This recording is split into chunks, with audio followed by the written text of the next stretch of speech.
ओम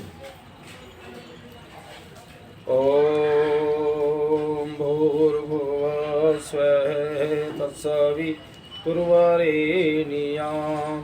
भर्गो देवस्य धीमहि धियो यो नः प्रचोदयात्। तूने हमें उत्पन्न किया, पालन करी रहा है तू। तुझसे पाते प्राण हम, दुखियों के कष्ट हरता है तू। तेरा महान तेज है, छाया हुआ सभी स्थान। सृष्टि की वस्तु वस्तु में तू हो रहा है विद्यमान। तेरा धरते ध्यान हम मांगते तेरी दया। ईश्वर हमारी बुद्धि को श्रेष्ठ मार्ग पर चला। भगवान हमारी बुद्धि को नेक मार्ग पर चला। आज मैं आर्यवेद दर्शन पर जो चर्चा रहेगी वो संध्या ब्रह्म यज्ञ। देखिए, जो अनादि काल से जो वैदिक विधान है, वेदों में जो संध्या है, उपासनाएं, प्रार्थना है, आज मैं उसको ही बताऊंगा कि जो हमारे ऋषि मुनि, ऋषि महर्षि राम कृष्ण इत्यादि सभी महापुरुष जिस विधि विधान से वो परमात्मा का जाप करते थे, आज वो चर्चा रहेगी। तो देखिए,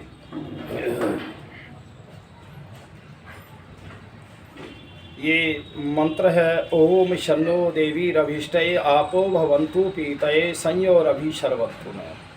इस मंत्र को बोल करके हम 3 बार आचमन करें।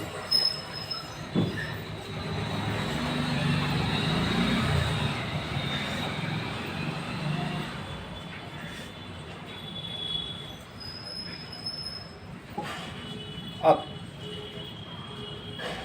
इस सर्वव्यापक परमेश्वर मनोवांछित सुख और पूर्ण आनंद की प्राप्ति के लिए हमको कल्याणकारी हो और हम पर सब ओर से सुख की वर्षा सर्वदा वृष्टि करे परमात्मा। ये वेद मंत्र कह रहा है। तो ये सारी जितने मंत्र आएंगे सब वेदों के हैं। वेदों से ही ये संध्या जो हमारे ऋषि मुनियों ने, जो परमात्मा ने ज्ञान ऋषियों को दिया, वो मैं आज उस संध्या की चर्चाएं करूंगा। अब आता है इंद्रिय स्पर्श। जैसे हमारे आँख नाक इंद्रिय हैं, तो हम ओम वाक्य इससे हम पहले सीधे की तरफ, फिर बाई की तरफ ओम प्राणे प्राणे, ओम चक्षु चक्षु, ओम श्रोत्रम श्रोत्रम, ओम नाभि, ओम हृदयम, ओम कंठे, ओम शिरः, ओम बाहुभ्याम यस्सो बलम, ओम करतल कर पृष्ठे। अब ये जो हमने आँख नाक मुख और सारे उसके जल जो लगाया है, अभी पहले वेद मंत्र से 3 बार जल पिया। जल जो पिया है और गले की निवृत्ति के लिए गला भी हमारा निरोग रहे। आँख नाक सारी इंद्रियां हम परमात्मा से कामना करते हैं, प्रभु ये जब तक मैं संसार में रहूं, ये मेरी इंद्रियां काम करती रहें। ये शरीर तो हमें 100 वर्ष के लिए मिला। तो हे अंतर्यामीन, मैं प्रार्थना करता हूं कि मैं जानबूझकर अपनी ज्ञान कर्म इंद्रियों से, अर्थात वाणी प्राण चक्षु श्रोत्र हृदय कंठ सिर बाहु और करतल कर पृष्ठे हथेलियों से आदि से कदापि पाप न करूं। ऐसी कृपा करो यश और बल से युक्त हों। तो ये परमात्मा से हम पहले शुद्धि की वो किया है, 3 आचमन करके फिर हम अंगों का स्पर्श करके परमात्मा से सारे अंगों की शरीर की शक्ति मांग रहे हैं। फिर आता है मार्जन मंत्र आते हैं। मार्जन है तो इस ओम भू पुनातु शीर्षि, तो हम जो है इससे सिर का मार्जन करें। और ओम भू पुनातु नेत्रयो, हम ओम स्व पुनातु कंठे, ओम मह पुनातु हृदय, ओम जन्हे पुनातु नाभ्याम नाभि, ओम तपः पुनातु पादयो, ओम खम सत्यम पुनातु पुनिशीर्षि, ओम खम्ब्रहम पुनातु सर्वत्रम। तो परमात्मा से प्रार्थना की है, हे प्रभु मेरे सारे सर्वत्र जो अंग हैं वो सुदृढ़ रहें, मजबूत रहें। तो फिर आया है ये, हे दयानिधि आप मेरी इंद्रियों अर्थात सिर, नेत्र, कंठ, हृदय, नाभि, पाम आदि सर्व अंगों को पवित्र करके बलवान और यशस्वी कीजिए। परमात्मा से कह रहे हैं, हे प्रभु मेरे ये सारे अंग बहुत पवित्र हों और बलवान हों। ओम भू, तो इन मंत्रों से हम प्राणायाम की विधि के मंत्र है ये। ओम भू, ओम भूय, ओम स्व, ओम मह, ओम जन्ह, ओम तपः, ओम सत्यम। तो देखिए प्रभु प्राण स्वरूप है। देखिए जो मेरे उसमें शक्ति है शरीर में वो परमात्मा की भी है और प्राणों में भी शक्ति परमात्मा की है। तो प्रभु प्राण स्वरूप हैं। प्राणों से प्यारा, दुख दूर करने हारा, सर्वव्यापक, आनंद स्वरूप, सबसे बड़ा, सबका जनक है, जनक पिता, दुष्टों को संतापकारी, सबको जानने वाला और अविनाशी स्वरूप है। हे परमात्मा ऐसी कृपा करो कि हम आपके गुणों को धारण करते हुए अपना जीवन महान बना सकें। तो देखिए कितना सुंदर हमारे ऋषि मुनियों ने एक एक वेद मंत्र को लेकर के किया है। ये इन मंत्रों का जाप करते हुए ओम भूर्भुवस्सुः का हम प्राणायाम करें।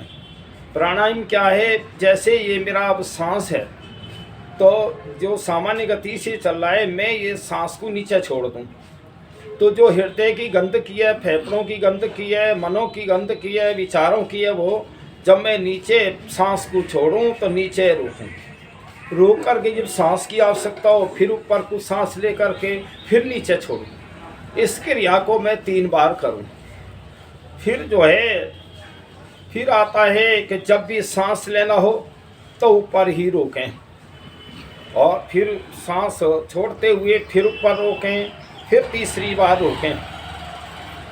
तो इस प्रक्रिया से करने से सांस अपने मन में, सांस जो मन है वो अपने कंट्रोल में हो जाएगा। और तीसरी विधि है, जहाँ मेरा सांस है वहाँ मैं वहीं के वहीं रोक दूँ।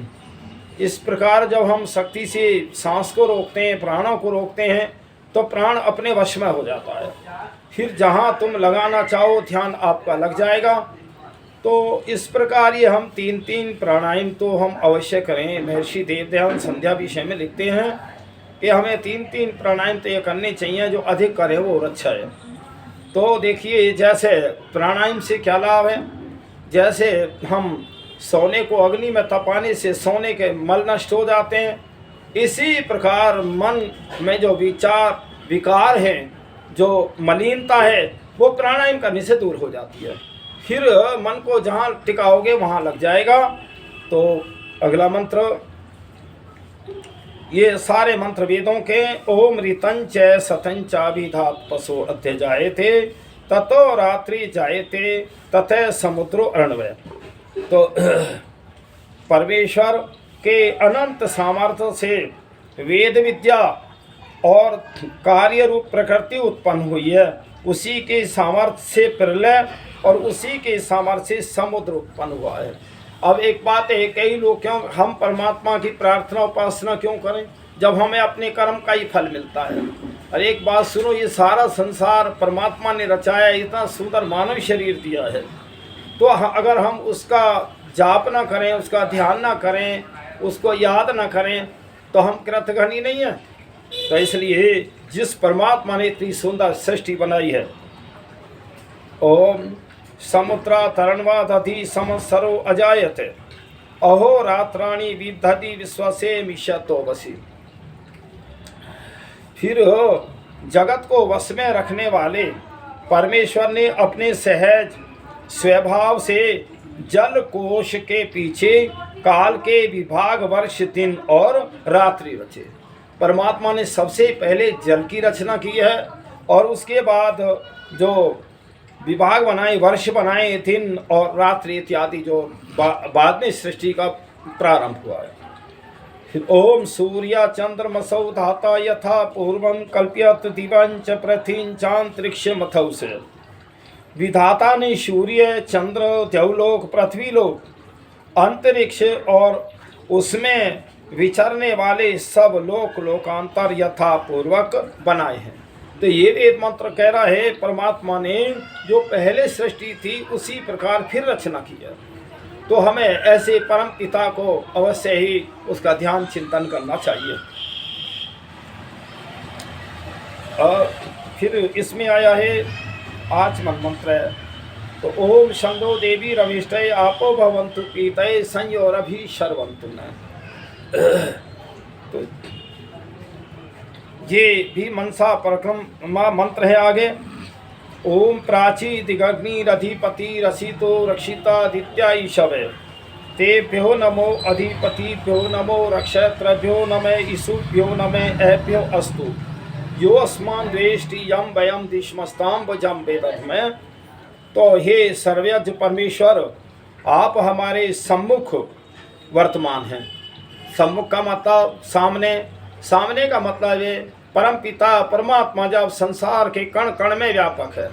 जो मैं इस समय अब संध्या कर रहा हूँ, अब वो बोल रहा हूँ, परमात्मा मेरी वाणी को सुन रहे हैं, और जैसा मैं कर्म करता हूँ वैसा परमात्मा उसका फल देता है।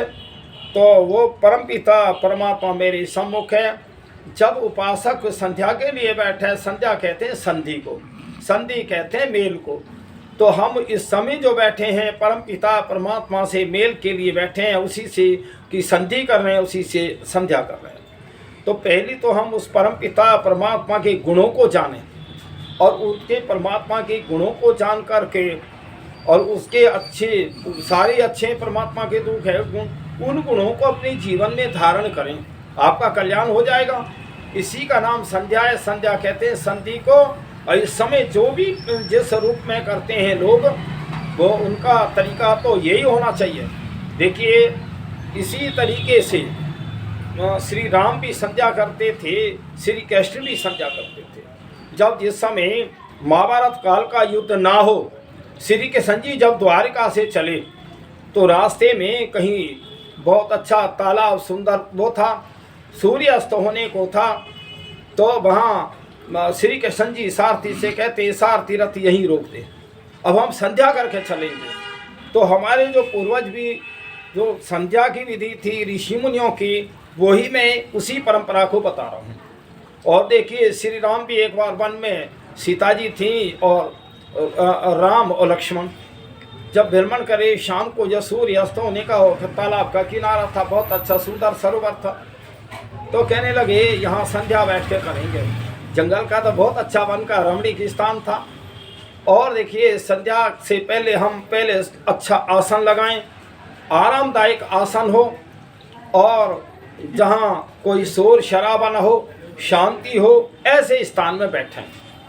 और सूर्य अस्त और सूर्य उदय, सूर्य जब उदय सुबह होता है तो तब हमारा संध्या का समय है, और सूर्य अस्त में भी संध्या का समय है, शाम की संध्या का। तो इस प्रकार जो हमारे ऋषि महर्षि जो जिस रास्ते से चल के आए, जो संध्या का मार्ग था, मैं वही बता रहा हूँ। तो हे सर्वज्ञ परमेश्वर, आप हमारे सम्मुख हैं, विद्वान हैं, स्वतंत्र राजा और हमारी रक्षा करने वाले हैं। आपने सूर्य को रचा है, जिसकी किरणों द्वारा पृथ्वी पर जीवन आता है।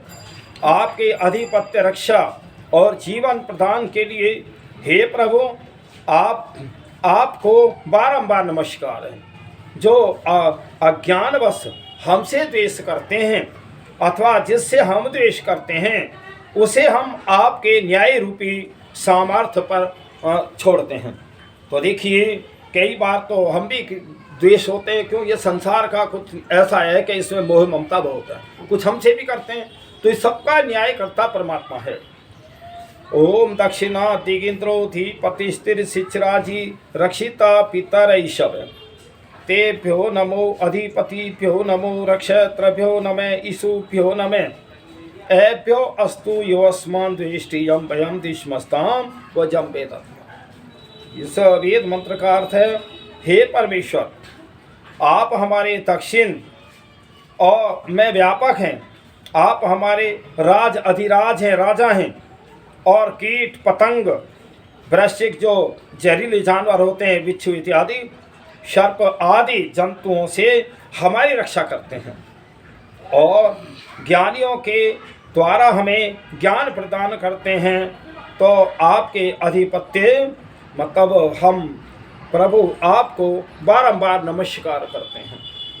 फिर आता है अगला वेद मंत्र है, ओम प्रतीचि दिक्पर्णो अधिपति प्रदाकु रक्षितान्य विषव है तेभ्यो नमो अधिपतिभ्यो नमो रक्षत्रेभ्यो नमे ईशुभ्यो नमे एभ्यो अस्तु योऽस्मान् द्वेष्टि यं वयं दिश्मस्तां भुजं वेदध्मे।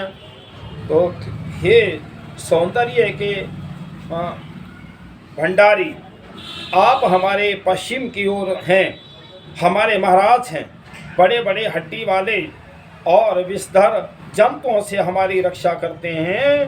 तो बार बार आपके लिए प्रभु नमस्कार है। अगला वेद मंत्र, ओम उदीचि दिक् सोमोधिपति स्वैजो रक्षितान्य शनि ऋषभे तेभ्यो नमो अधिपतिभ्यो नमो रक्षत्रभ्यो नमे ईशुभ्यो नमे एभ्यो अस्तु योऽस्मान् द्वेष्टियं वयं दिश्मस्तां भजं वेदध्मे। हे पिता आप हमारे उत्तर दिशा में व्यापक हैं और हमारे परम ऐश्वर्य स्वामी हैं, स्वयंभू हैं और शांतिदायक हैं। आप ही बिजली द्वारा रुधिर की गति और प्राणों की रक्षा करते हैं। हे प्रभु आपको हमारा बारंबार नमस्कार। तो देखिए उस परम पिता परमात्मा जैसे तारों में बिजली होती है, इस प्रकार बिजली के भांति सारे संसार में परमात्मा ही के कण कण में व्यापक है। वो मेरे शरीर में व्यापक है, मेरी नस नाड़ियों में व्यापक है, उसी से वो सारा संचालन हो रहा है। कहता है ओम ध्रुवादिक विष्णुरधिपति कल्माशग्रीवो रक्षिता विरुधै शवे तेभ्यो नमो अधिपतिभ्यो नमो रक्षत्रभ्यो नमे ईशुभ्यो नमे एभ्यो अस्तु योऽस्मान् द्वेष्टियं वयं दिश्मस्तां भजं वेदध्मे। हे सर्वव्यापक प्रभु आप हमारे नीचे की ओर के देशों में विद्वान हैं। आप रंग वाले वृक्षों लताओं द्वारा हमारे प्राणों की रक्षा करते हैं। तो फिर हम आपको प्रभु बार बार जो है नमस्कार करते हैं, धन्यवाद देते हैं प्रभु। ओम ऊर्ध्वादिक बृहस्पतिरधिपति शिवित्रो रक्षिता वर्षमि सब तेभ्यो नमो अधिपतिभ्यो नमो रक्षत्रभ्यो नमे ईशुभ्यो नमे एभ्यो अस्तु योऽस्मान् द्वेष्टियं वयं दिश्मस्तां भजं वेदध्मे। हे महान प्रभु आप ऊपर के लोकों में व्यापक ज्ञानमय हमारे स्वामी और रक्षक हैं। आप वर्षा करके और हमारी कृषि को सींचते हैं, जिससे हमारा जीवन होता है। आपके लिए प्रभु बारंबार हम आपको धन्यवाद देते हैं। धन्यवाद तो क्या, हम तो प्रभु आपने को इसलिए हम उस परम पिता परमात्मा को नमस्कार करते हैं। फिर आता है उपस्थान मंत्र। उपस्थान का मतलब है अब परमात्मा के निकट में मैं और मेरे अति निकट परमात्मा है। भावों के अत्यंत मग्न होकर परमात्मा की स्तुति व प्रार्थना करें। पहले हमने आचमन किए, फिर परमात्मा का गुणगान किया, उसकी सृष्टि की रचना को जाना, उसके कार्यों को जाना। अब मैं परमात्मा के निकट में उसके जो रह करके मैं परमात्मा से स्तुति और प्रार्थना कर रहा हूँ।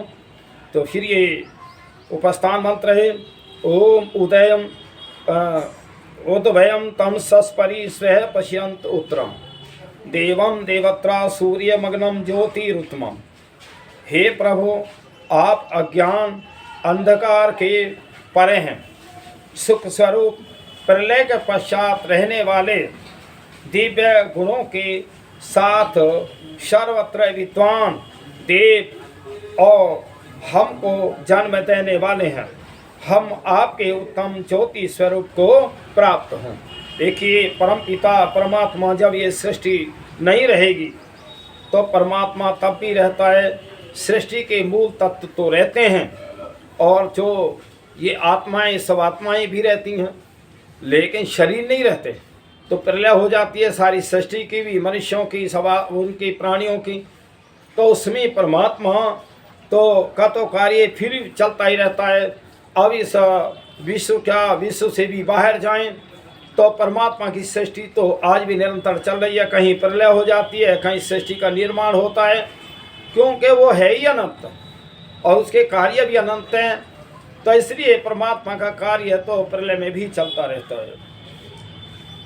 ओम उदुत्यम जात वेत्सी दिवम वहिंती केतः दृश्य विश्वाय सूर्यम। हे जगदीश्वर, आप सकल ऐश्वर्य के उत्पादक, सर्वयज्ञ जीव आत्मा के प्रकाशक हैं।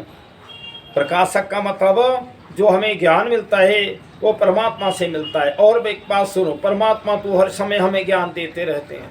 जैसे जैसे जीवात्मा जब जो कर्म करता है, अच्छा कर्म करता है, तो आत्मा में प्रसन्नता, खुशी होती है। और जब कोई हम गलत कार्य करते हैं, चोरी करें, कुछ करें गलत कार्य, तो आत्मा में भय लगता है, डर लगता है। परमात्मा ये डर और भय के द्वारा कह रहा है, ये गलत कार्य इसे तू मत कर, और अच्छे कार्य के लिए आत्मा में प्रसन्नता दे रहा है, खुशी देता है, आनंद दे रहा है। ये परमात्मा के दर्शन भी हैं और उसकी प्रेरणा भी है और उसके लक्षण भी हैं। फिर आता है उसकी महिमा। सबको दिखाने के लिए संसार के पदार्थ पताका काम करते हैं। जैसे झंडियाँ मार्ग दिखलाती हैं, उसी प्रकार सृष्टि नियम सबको परमेश्वर की प्रतीति कराते हैं। कितना सुंदर वेद मंत्र हमारे ऋषियों ने व्याख्याएं की हैं। जैसे हम मार्ग दिखाने के लिए झंडियाँ लगाते हैं, इसी प्रकार ये सारा संसार परमात्मा की झंडी है, उसको वो दिखा रहा है और ये सारा संसार उसी का वो आवाहन कर रहा है, उसी को बता रहा है। लेकिन हम अज्ञानवश वैसे ही करें। कई लोग ये कहते हैं जी ये तो संसार अपने आप ही बन गया। मैं कह भाई, कहता तू ठीक रहा है, पर मैंने कि ये जो तेरा मकान है ये भी अपने आप ही बना होगा। तेनी जो ये कुर्ता पहन रखा है, कपड़े पहना, ये भी अपने आप ही बन गए होंगे ना। कि ना ये तो दर्जी ने सिए, मकान मिस्त्री ने बनाया। मगर जब ये छोटा सा कपड़ा अपने आप नहीं सिल सकता, मकान नहीं बन सकता, तो इतने बड़ी संसार का कोई निर्माता तो है। जबकि ये जड़ पदार्थ हैं, जड़ पदार्थों का संघात है सारा संसार। तो इसमें जो चेतना आ रही है, इसमें गति आ रही है, इसमें जो प्रेरणा है, इसमें ये दिन रात बन रहे हैं, सूर्य निकल रहा है, सूर्य गति कर रहा है, ये किसकी वो है? ये परमपिता परमात्मा की शक्ति से कार्य हो रहा है। ओम चित्रम देवानामुद्गादनिकम चक्षुर्मित्रस्य वर्णस्याग्ने आप्रात्यावा पृथ्वी अंतरिक्षम सूर्य आत्मा जगतस्तस्तु शस्य स्वाहा। हे स्वामिन, इस संसार के समस्त पदार्थ आपको दर्शाते हैं। आपका दर्शन ही तो है, ये परमात्मा का दर्शन है। आप दिव्य पदार्थों के रचिता हैं। सूर्य, चंद्र और अग्नि के चक्षु अथवा प्रकाशक हैं। भूमि, आकाश और तदंतर लोक सब आपके सामर्थ्य में हैं। आप चर अचर जगत के उत्पादक और अंतर्यामी हैं। हे प्रभु, हम सर्वत्र मन वाणी कर्म से सत्य का ग्रहण करें। कितना सुंदर आया है। अगर आप सत्य को ग्रहण कर लें, सत्य में ही सब कुछ आ जाता है। सत्य में धर्म आ गया, कर्म आ गया, सभी आ गया। सारे संसार के लोग एक व्रत ले लें कि हम सत्य ही बोलेंगे, तो फिर बताओ ताला लगाने की क्या जरूरत है? अपराध कहाँ रह जाएंगे? जब सत्य ही बोलेंगे, अपनी चीज को अपना कहेंगे, कोई झूठ ही ना बोलेगा, तो फिर क्या आवश्यकता है? इसलिए ये सारी जो गड़बड़ है, मनुष्य प्रकृति की चकाचौंध में बहता जा रहा है, इसका वो आनंद ले रहा है, बस परमात्मा को भूले बैठा है। वो कोई जो इसका न्याय करता है, सृष्टि संचालन है, जो मेरा न्याय करता है, जिसने मुझे जन्म दिया है, मृत्यु के बाद फिर वो जन्म देगा, उसको भूले बैठे हैं। तो इसलिए संध्या तो कहते हैं संधि को, संधि माने मेल को। देखिए एक बात सुन, परमात्मा अनंत है, वो अंतर्यामी है, वो अजन्मा है, अनंत है, निर्विकार है, अनादि है, अनुपम है, सर्व आधार है, सर्वेश्वर है, अजर अमर अभय, नित्य पवित्र और सृष्टि करता है। हमें उसी की उपासना करनी चाहिए। तो देखिए ये परमात्मा का जो स्वरूप है, गुण है और लक्षण है, ये मैंने बताए। परमात्मा के गुणों को जो समझ करके और उन गुणों को अपने जीवन में ये जीवात्मा उतारे और परमात्मा के गुणों के सैकड़ों अपने गुण बना ले, तो बस हो गया काम। इसी का नाम तो संध्या है। और कहीं हम इसके अलावा मैं देखता हूँ आज तो घर घरों में मंदिर रखे हैं, मूर्तियाँ रखी हैं। क्या ये संध्या हुई? क्या ये प्रभु की प्रार्थना हुई? परमात्मा की प्रार्थनों की, उसके पदार्थों की तो आप पूजा कर रहे हैं, लेकिन जिसने ये पदार्थ बनाए उसको भूले बैठे हो। ये अज्ञानता है। और तरह तरह के मतांतरों में, अलग अलग धर्म मतों में अलग अलग पूजा पद्धति है। तो इन संसार के लोग कैसे एक उस पे आ सकते हैं? ये दुनिया वालों, अगर तुम शांति चाहते हो, परमात्मा के दर्शन करना चाहते हो, तो वेदों को पढ़ो, वेदों की तरफ लौटो। ये देखिए संस्कृत भाषा, हिंदी भाषा, ईश्वरकृत भाषाएं ये, और जितनी अंग्रेजी है, उर्दू है, फारसी, तुर्की, जितनी भी भाषाएं, विश्व की हजारों भाषाएं, ये मनुष्यकृत भाषाएं हैं। मान लीजिए एक ना एक दिन मेरी मृत्यु तो होनी है, तो मृत्यु जो होनी है, ठीक है, ये वर्तमान संसार में हम देख रहे हैं कि अंग्रेजी का बोलबाला है, लेकिन कहीं ऐसी दुनिया में मेरा अगला जन्म हुआ, जन्म भी मनुष्य का मिला, और अगला जन्म कहीं ऐसी दुनिया में हुआ वहाँ अंग्रेजी ना हुई, तो मैं बताता हूँ दुनिया वालों, वहाँ जो है संस्कृत और हिंदी भाषा अवश्य ही मिलेगी। क्यों? ईश्वरीय भाषा है। ईश्वरीय भाषा तो सारी दुनिया, अनंत दुनिया में भी एक ही है। तो इसलिए संसार के लोग ज्ञान प्राप्त करना चाहे तो वेदों की तरफ लौटो, वेदों को जानो। वेदों में संध्या, उपासना, यज्ञ, आह्वान बहुत सारी वो हैं, न्याय व्यवस्थाएं, बहुत सारी चीज़ें हैं, लेकिन हम उनको पढ़ते नहीं। और एक तो ये जो फोन है ना, इस फोन के अंदर भी इतनी बातें कि आदमी को इसका चस्का लग जाता है, इसी यही नहीं छोड़ता। फिर आता है ओम तच्चक्षुर्देवहितं पुरुस्ता शुक्रमुच्चरत् पश्येम शरदः शतम् जीवेम शरदः शतम् शृणुयाम शरदः शतम् प्रप्रवाम शरदः शतमदीना श्याम शरदः शतम् भूयश्च शरदः शतात्।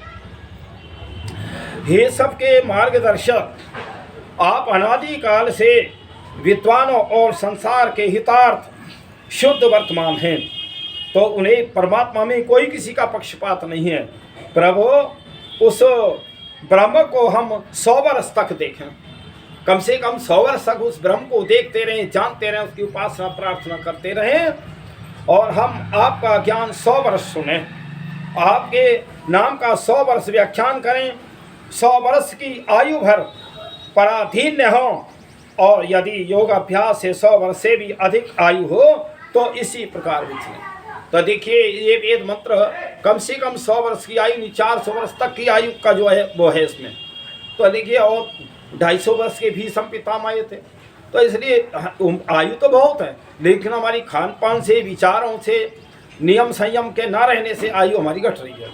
तो इसलिए परमात्मा से कह रहे हैं हम 100 वर्ष तो जिए, लेकिन स्वतंत्र होकर जिए। 100 वर्ष तो मैं जिया, खाट में पड़ा रहा, बच्चों से पानी मांगता रहा, ये जीवन नहीं है। जीवन तो ये है कर्म करते हुए ही हम जाएं दुनिया से। तो इसलिए ये परमपिता परमात्मा हमें ये जीवन जो 100 वर्ष के लिए दिया है। तो हमें 100 वर्ष जीने के लिए केवल जो अगर विधि विधान है वेदों में है। आज हम वेदों को छोड़ रहे हैं, इसके अर्थ विचार करते हुए फिर आया है गुरु मंत्र। जो गुरु मंत्र है चारों वेदों में वो गायत्री मंत्र है। तो इसलिए ओम भूर्भुवस्सुः तत्सवितुर्वरेण्यं भर्गो देवस्य धीमहि धियो यो न प्रचोदयात्। हे प्राण स्वरूप, दुख हरता, सर्वव्यापक, आनंद के देने वाले प्रभु, आप सर्वज्ञ, सकल जगत के उत्पादक हैं। सारे संसार को आप ही उत्पन्न करते हैं। हम आपके उस पूजनीय पाप नाशक स्वरूप तेज का ध्यान करते हैं जो हमारी बुद्धियों को प्रकाशित करता है। हे पिता, आपसे हमारी बुद्धि कदापि विमुख न हो, मतलब आपके विचारों से, आपके आदेश से हमारी बुद्धि उल्टी ना चले। हे पिता, आपसे तो आप हमारी बुद्धियों में सदैव प्रकाशित रहें और हमारी बुद्धियों को सत्कर्मों में प्रेरित करें, ऐसी प्रार्थना मैं करता हूँ। इससे आगे है अत समर्पण मंत्र। तो ये है, इससे परमेश्वर की सम्यक उपासना करके समर्पण करें, मतलब हम अपने को परमात्मा की समर्पित करें। हे प्रभु, अब तो तू ही है मेरा, तू ही मेरा पिता है, तू ही मेरी माता है, तू ही मेरा गुरु है, तू ही मेरा रक्षक है, तू ही मेरा राजा है, बहुत सारी बातें। तो इसलिए उस परम पिता को समर्पित करके, हे प्रभु, तो हे ईश्वर दयानिधे भवत कृपायने जपोपासनादि कर्मणा धर्मार्थ काम मोक्षम सदा सिद्धेर भवेन। हे परमेश्वर दयानिधे, आपकी कृपा से जप उपासना कर्मों को करके हम धर्म अर्थ काम और मोक्ष को की सिद्धि को प्राप्त करें। हम क्यों करते हैं? देखिए, अभी मैं बता रहा था कि संध्या कहते हैं संधि को, संधि कहते हैं मेल को। जब जीवात्मा परमात्मा से मेल करेगा, उसके गुणों को अपने में धारण करेगा, तो निश्चित उसे 4 फल की प्राप्ति होगी, धर्म अर्थ काम और मोक्ष। देखिए, ये विषय जो बहुत ज़्यादा भी नहीं है, धर्म के अनुसार हम सारे कार्य करें तो मुक्ति अवश्य मिलेगी। मान लीजिए मैं धर्म के अनुसार पैसा कमाऊं, फिर पैसे कमाए हुए को धर्म के अनुसार ही खर्च करूं, तो उसका फल तो मुक्ति ही है फिर, और क्या। तो इसलिए संसार के लोगों समझो ये हमें जीवन क्यों मिला है, तो और क्या करना चाहिए। फिर आता है तदंतर परमेश्वर को नमस्कार करें। हम फिर परमात्मा को नमस्कार करें। ओम नमः संभवाय च मयो भवाय च नमः शंकराय च महेश्वराय च नमः शिवाय च शिवतराय च।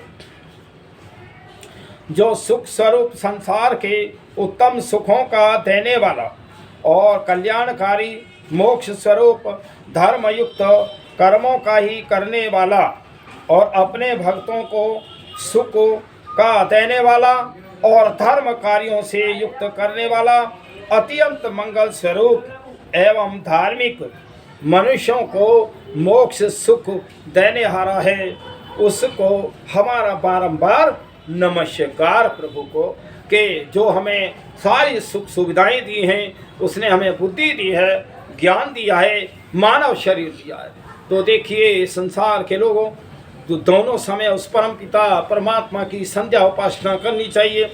सुबह जो है सूर्य अस्त होने तक जो है हमारा समय है, और देखिए इसमें भी एक विधि है, जिधर सूर्य जैसे निकलता है अस्त होता है, तो हम सूर्य की तरफ मुख करके और जैसे जहाँ शुद्ध वायु हो वहाँ प्राणायाम को ऊपर खींचें तो प्राण अपने वश में हो जाएगा, परमात्मा में ध्यान लग जाएगा। शाम का समय जो जब सूर्य अस्त होने को हो, तो तब हम जो है हमारे ये भारतवर्ष में तो सूर्य पूरब में निकलता है, पश्चिम को छिपता है, तो हम शाम के समय में पश्चिम में मुँह करके और उसका परमात्मा का ध्यान करें, प्रार्थना उपासना करें, क्योंकि सूर्य से भी एक शक्ति मिलती है, सब मिलता है।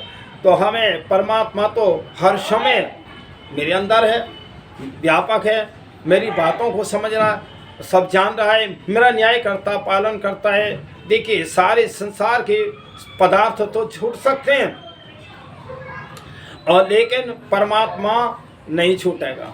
मेरे मृत्यु के बाद परमात्मा पहले तो हर समय ही है, और मैं शरीर छोड़ूंगा तो मैं जाऊंगा कहाँ? जब सर्वत्र परमात्मा परमात्मा फिर चला गया मैं तो शरीर ही तो ना रहा। लेकिन जब फिर ये जैसा मैंने कर्म किया है, परमात्मा मेरे कर्म के अनुसार अगला शरीर देगा, और बहुत पुण्य होते हैं तो मुक्ति भी दे देता है, इन बंधनों से भी छुड़ाता है। तो इसलिए ये संसार रूपी बंधनों से, दुखों से छूटने के लिए उस परम पिता परमात्मा की शरण में जाओ। जैसे किसी को ठंड लग रही है और जिसको सर्दी लग रही है, वो सर्दी जो है अग्नि के पास जाएगा, तब सर्दी दूर हो जाएगी। ऐसी जो दुखों का मूल कारण है और दुखों दूर हो सकते हैं वो परम पिता परमात्मा की शरण में ही हो सकते हैं। उसको जाने, उसको माने, उसकी प्रार्थना उपासना करें तो निश्चित आप मुक्ति की तरफ जाएंगे। इतना कह करके मैं ओम शम, और ज़्यादा से ज़्यादा मेरी वीडियो को लाइक किया करें।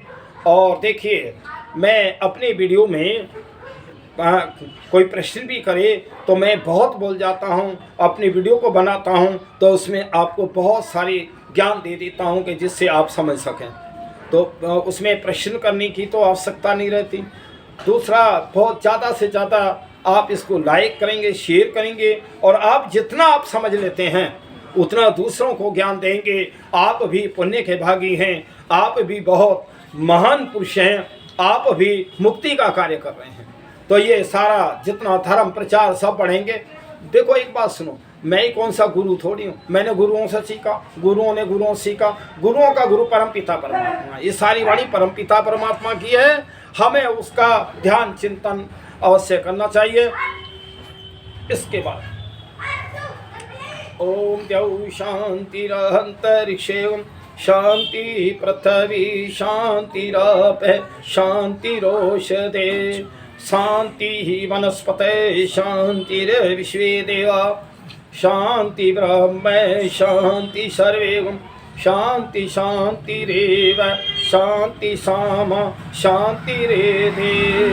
ओम शांति शांति शांति ओम।